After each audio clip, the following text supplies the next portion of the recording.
private-public partnership. NASA wants to stop relying on Russia to get American astronauts to the International Space Station, ISS. And little by little, SpaceX is making that happen. Back in 2014, the U.S.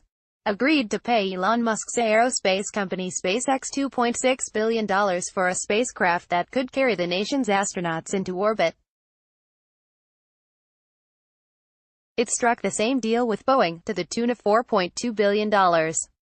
Since then, both projects have repeatedly delayed their launch dates. But we might finally have some that are definite, or, as definite as these things can be. Save the date. On Thursday, NASA announced that SpaceX's Crew Dragon, its spacecraft designed to transport astronauts, will be ready for an uncrewed test in November 2018 and a crewed test in April 2019. Boeing's comparable CST-100 Starliner, meanwhile, will be ready for an uncrewed test in late 2018, early 2019 and a crewed test in mid-2019, according to NASA. Following the crew tests, each craft will undergo NASA's certification process.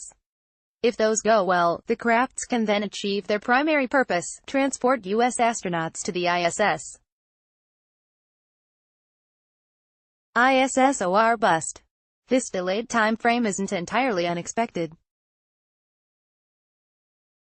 In July, the Government Accounting Office, GAO, an independent agency that investigates federal spending for Congress, released a report predicting that SpaceX would complete its certification process in February 2020. Boeing is likely to wrap it up a month earlier.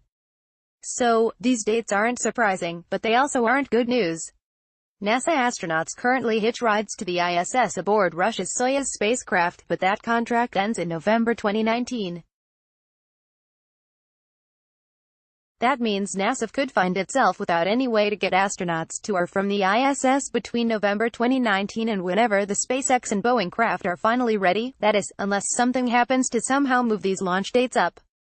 Read more. NASA's Commercial Crew Program target test flight dates. NASA. More on the Commercial Crew Program. SpaceX and Boeing delays could cost NASA access to the ISS.